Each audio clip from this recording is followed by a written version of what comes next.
Hello guys, this is engineer Waqas Ahmed और आज की इस वीडियो में मैं आप लोगों के साथ एक इंतहाई अहम वाक़या शेयर करने जा रहा हूं। इस वाक़े का ताल्लुक इंजीनियरिंग कम्युनिटी के हर उस मेंबर से है जिसका किसी न किसी शक्ल में कंस्ट्रक्शन मैनेजमेंट, डिले एनालिसिस या प्लांट शटडाउन के साथ ताल्लुक है। इससे पहले कि आज की इस वीडियो की डिटेल में जाएँ, मैं आप सब लोगों से रिक्वेस्ट करूँगा कि अभी तक अगर आपने इस चैनल को सब्सक्राइब नहीं किया तो नीचे दिए गए सब्सक्राइब के रेड बटन को क्लिक करें ताकि फ्यूचर में भी मैं इंजीनियरिंग कैरियर, फ्रीलांसिंग या जॉब्स के बारे में कोई भी वीडियो बनाऊं तो आपको उसका नोटिफिकेशन बर वक्त मिल सके। सो गाइज 1854 इंग्लैंड के अंदर ये वाकया रूनुमा हुआ। इस वाक़े की डिटेल कुछ इस तरह से है कि एक मिल का मालिक है हेडले और एक सर्विस थर्ड पार्टी कंपनी है जिसका नाम है डब्ल्यू जॉयस एंड को और एक कोरियर सर्विस है ब्रेजनडेल। अब होता कुछ यूं है कि मिल का मालिक जो है हेडले की मिल के अंदर कोई ख़राबी आ जाती है, उसकी क्रैंकशाफ्ट टूट जाती है।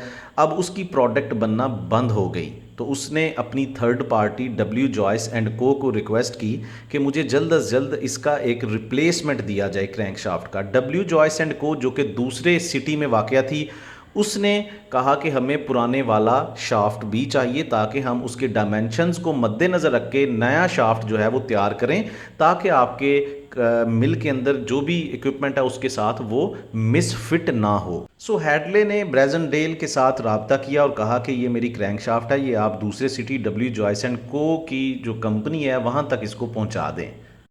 अब किसी वजह से जो था ब्रेजनडेल जो था वो ये कोरियर सर्विस का जो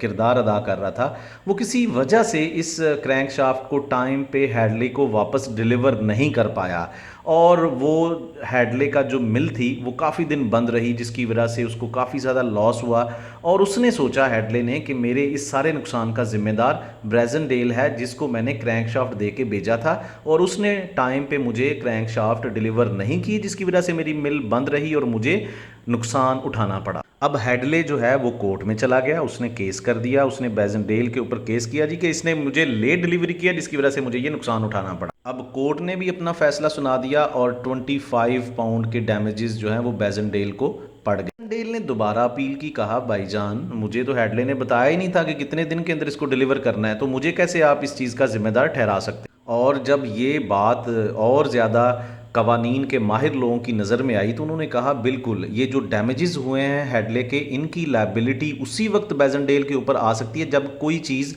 रिटर्न में हो कि इतने दिन के अंदर आपने जो है वो चीज़ ये डिलीवर करनी थी। सो उसी टाइम पे ब्रीच ऑफ कॉन्ट्रैक्ट जो है वो अप्लाई हो। चूँकि ये बात कहीं पे मेंशन नहीं थी तो ब्रेजनडेल किसी भी लायबिलिटी का जिम्मेदार ना ठहरा। अब उसने कोई भी डैमेजेस जो थे वो पे नहीं करने थे। अब इस केस पर रोशनी डालते हुए बहुत सारी चीज़ें मंजरे आम पर आईं कि एक तो ये क्रैंकशाफ्ट सिर्फ इस वजह से डिले नहीं हुई कि उसको कोरियर सर्विस वाले ने डिले किया है, ये ख़राब हुई, उसको थर्ड पार्टी के पास भेजा गया और मज़ीद कोरियर सर्विस वाले को भी हेडले ने कोई क्लियर कट डेट नहीं दी कि इस डेट तक मुझे ये चीज़ वापस मिल जानी चाहिए। तो कॉन्ट्रैक्ट के अंदर ये मेंशन किया गया जब तक आप कॉन्ट्रैक्ट के अंदर थर्ड पार्टी के साथ या जिन पार्टीज़ के साथ आप बिज़नेस कर रहे हैं उनको मेंशन नहीं करेंगे, क्लियर कट तरीके से डेडलाइन नहीं देंगे या अच्छे तरीके से कम्युनिकेट नहीं करेंगे, वो किसी भी आपके डैमेज का लायबल नहीं हो सकते।